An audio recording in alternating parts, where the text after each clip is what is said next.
In 1973, 23 patients at Riverside Psychiatric Hospital in upstate New York were reported dead from a sudden outbreak of viral pneumonia. The hospital was quickly shuttered, the families compensated, and the tragic incident was filed away as a cautionary tale about institutional health care. But 52 years later, when psychiatric nurse Dr. Angela Martinez inherited her grandfather's medical bag, she found patient files that told a very different story. What those files revealed would expose a conspiracy involving illegal drug trials, government contracts, and a pharmaceutical company that built an empire on the bodies of forgotten patients. Dr. Angela Martinez had been putting off going through her grandfather's belongings for 6 months since his funeral. The old leather medical bag sat in her apartment closet like a time capsule from an era when doctors made house calls and knew their patients' families for generations. Her grandfather, Dr. Ramon Martinez, had practiced psychiatry for 45 years before retiring in 1995, but he'd rarely talked about his early career.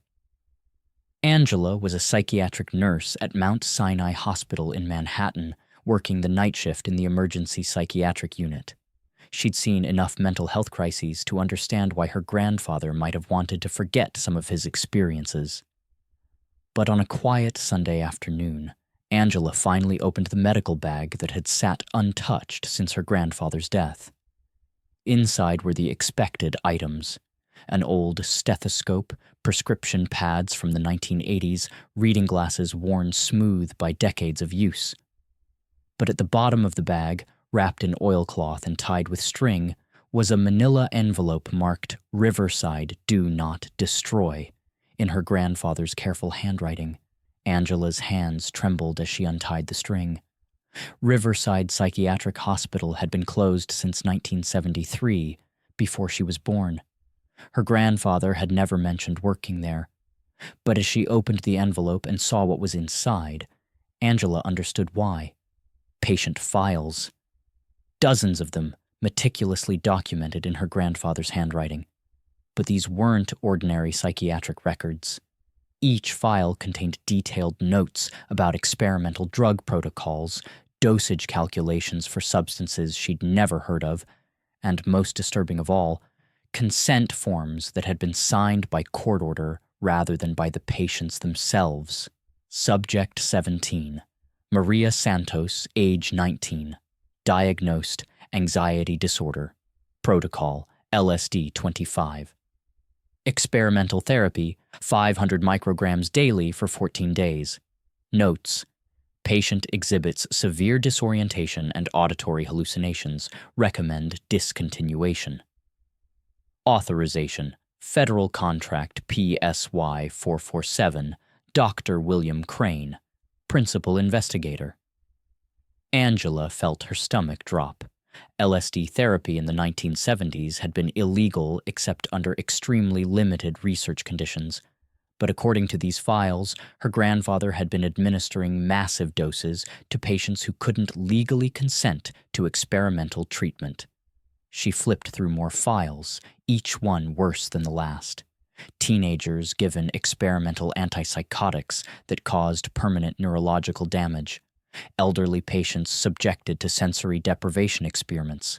Women given hormonal treatments that induced artificial psychosis. And at the bottom of the stack, a patient file that made Angela's blood run cold. Martinez, Elena. Age 22. Relation to staff: Dr. R. Martinez, granddaughter.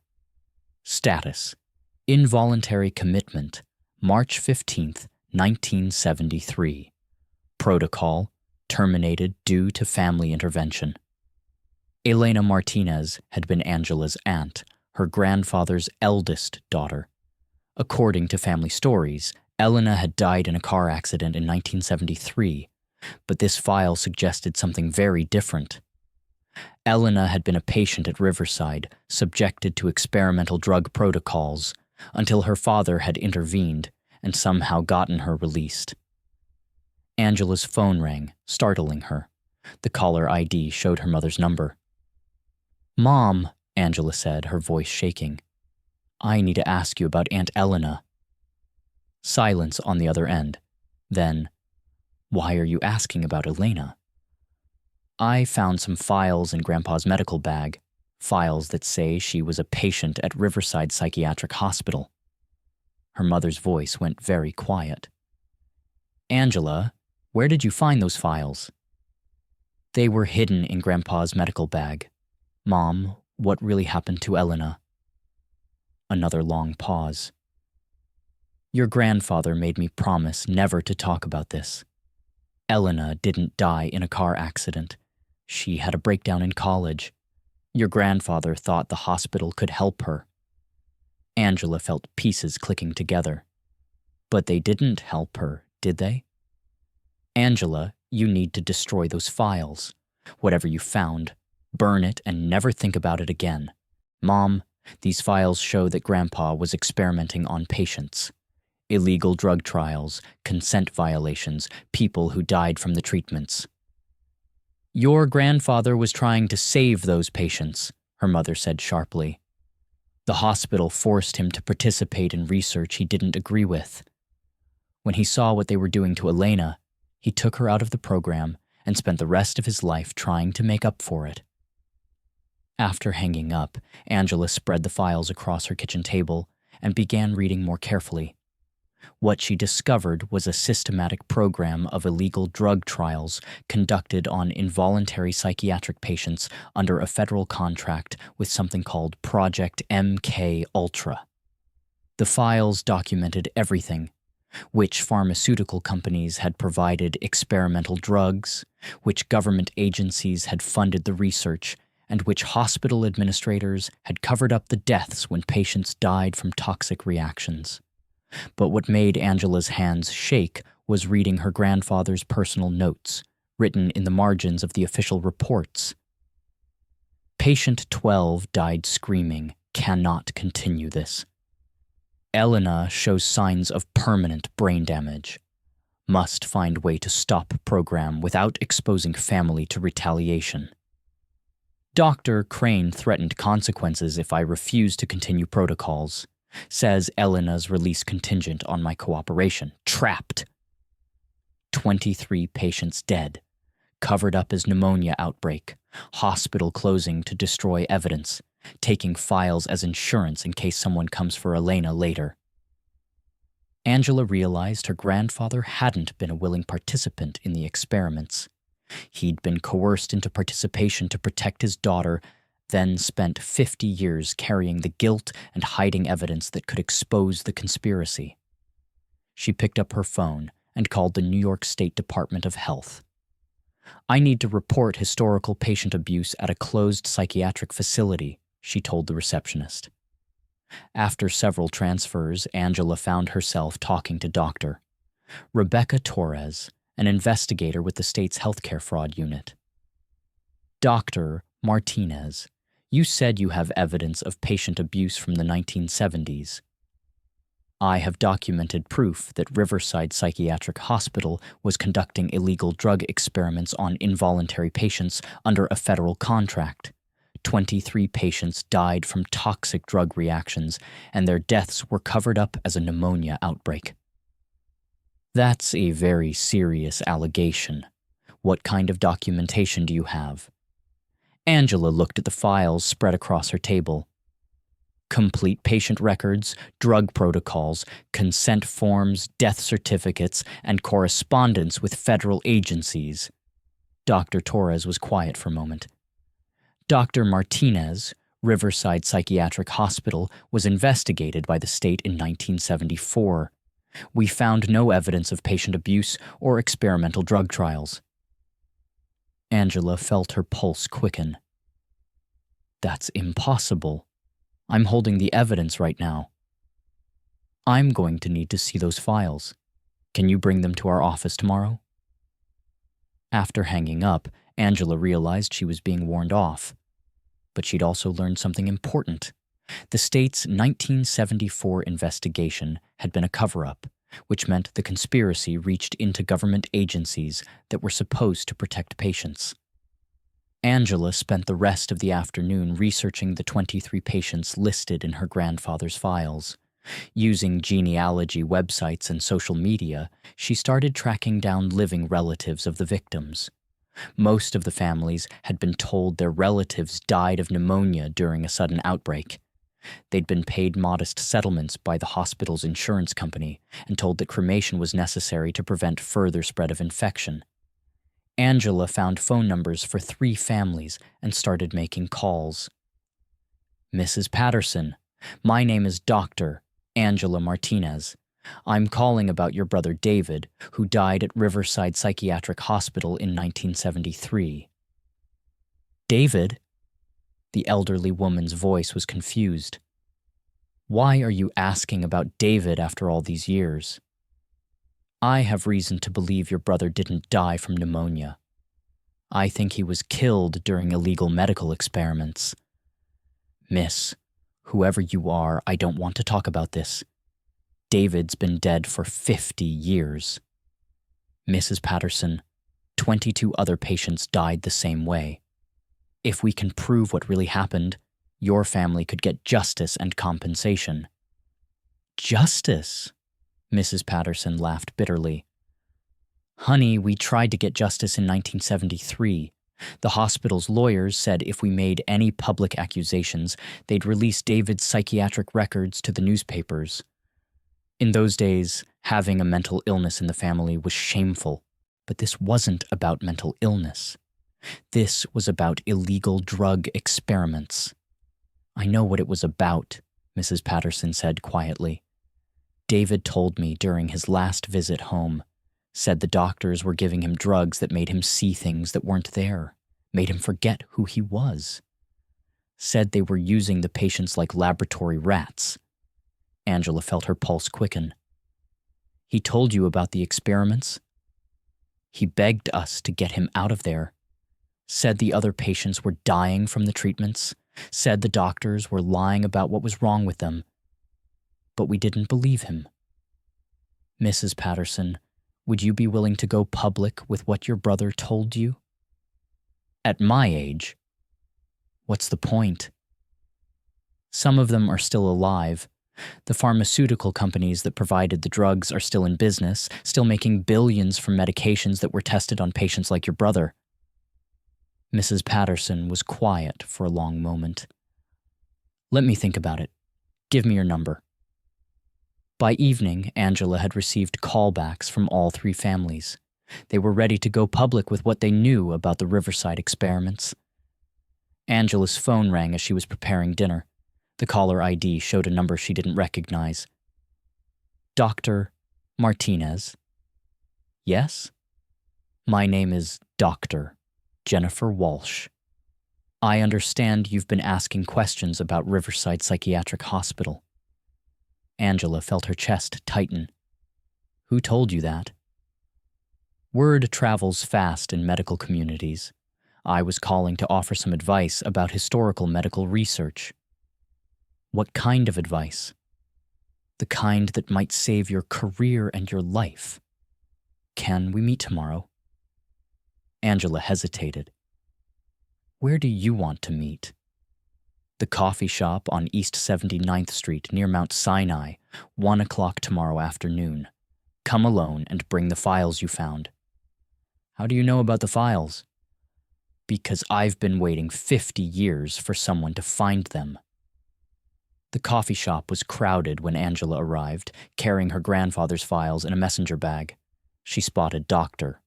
Walsh immediately, a woman in her 70s with silver hair and careful composure. "Dr. Martinez?" Walsh stood up from a corner table. They sat across from each other, and Walsh immediately pulled out her own manila folder. "Before we discuss what you found, I need to show you something." Walsh opened the folder and revealed a photograph of a young woman in a nurse's uniform standing outside Riverside Psychiatric Hospital. "That's me in 1973. I was a psychiatric nurse at Riverside when the experiments began." Angela studied the photograph. "You worked there during the MKUltra trials?" I was assigned to monitor patients during the experimental drug protocols. I documented everything I saw, including the deaths that were covered up as a pneumonia outbreak. Angela felt her pulse quicken. You were a witness to the experiments. I was more than a witness. I was complicit.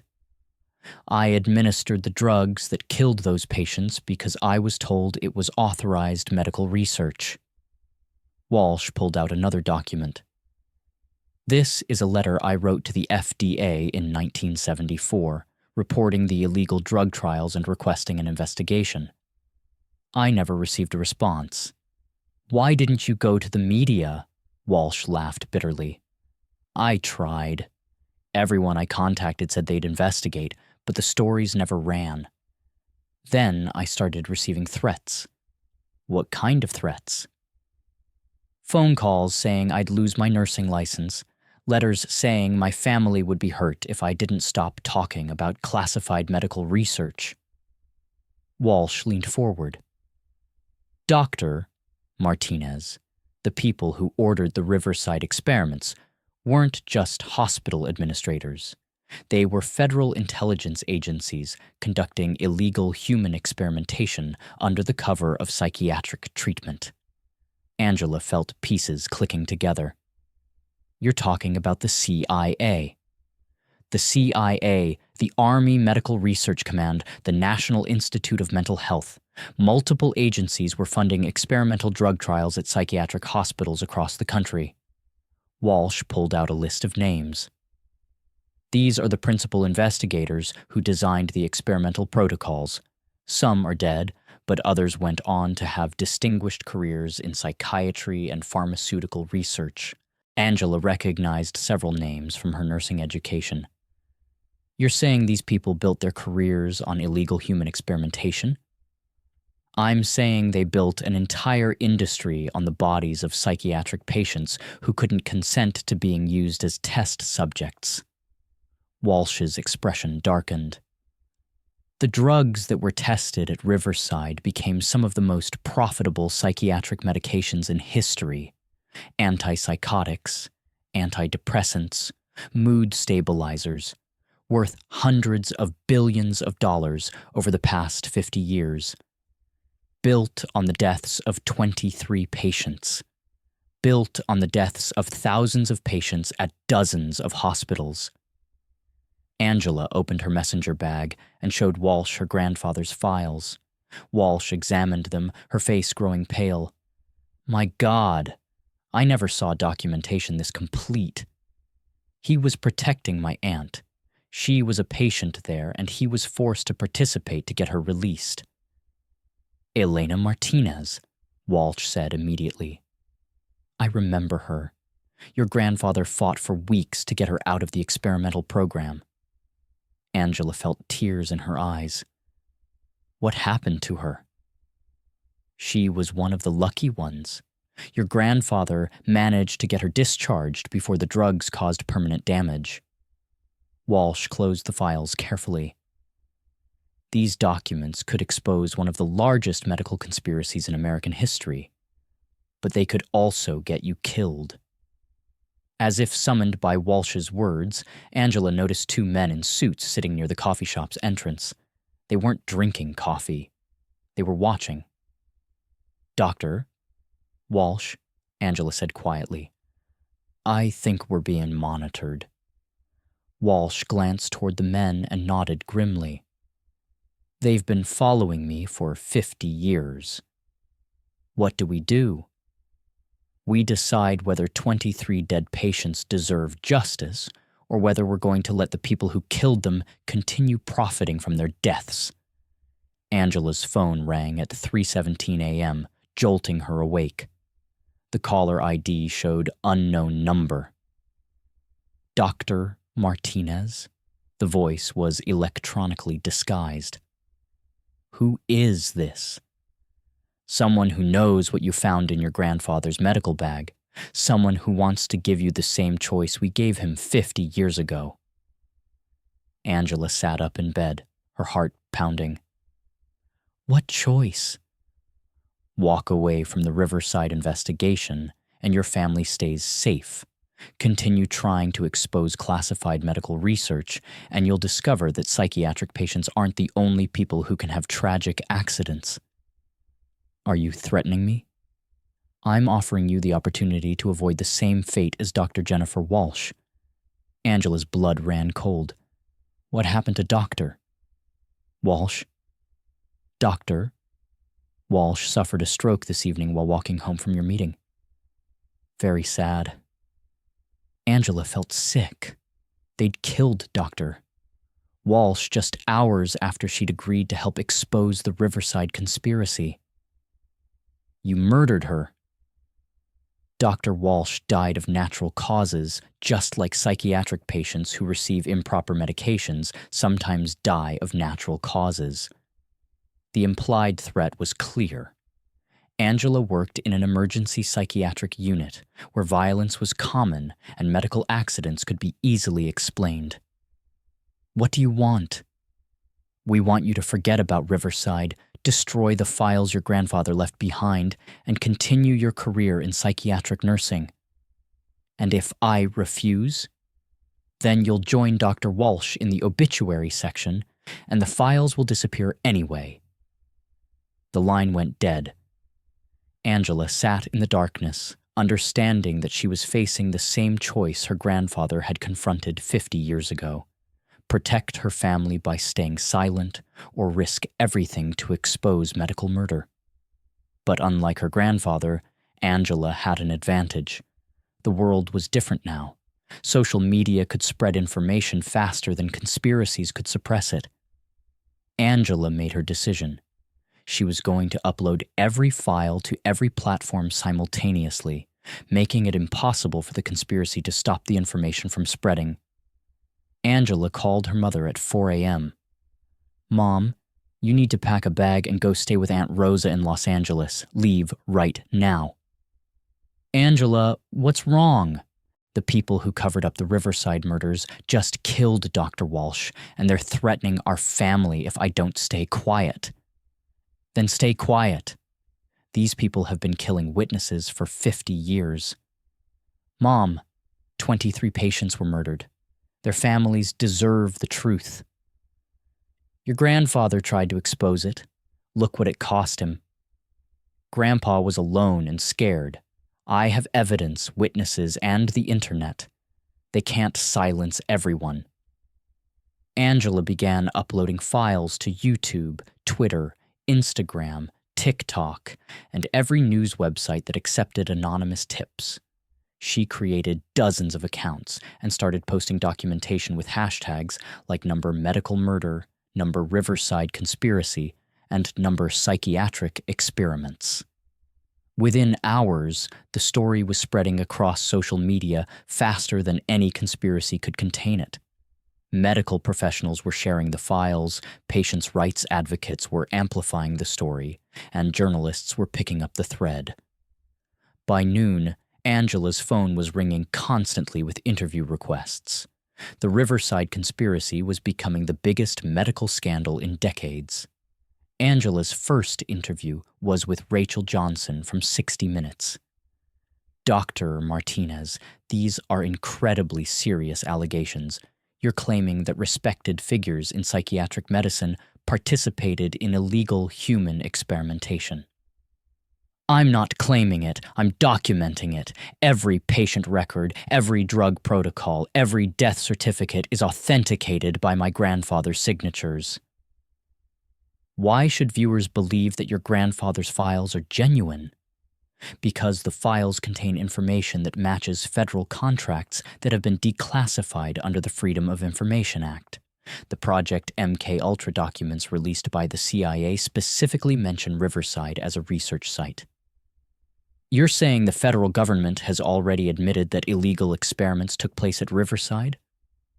The federal government admitted to conducting mind control experiments at multiple psychiatric hospitals, including Riverside. What they didn't admit was that patients died from those experiments. As the interview aired, Angela's phone buzzed with a text from Mrs. Patterson. Saw your interview. found my brother's letters from Riverside. He described the experiments in detail, ready to go public. 6 months later, Angela stood in a federal courthouse in Manhattan watching pharmaceutical executives and former government officials being led away in handcuffs. The Riverside conspiracy had unraveled faster than anyone expected.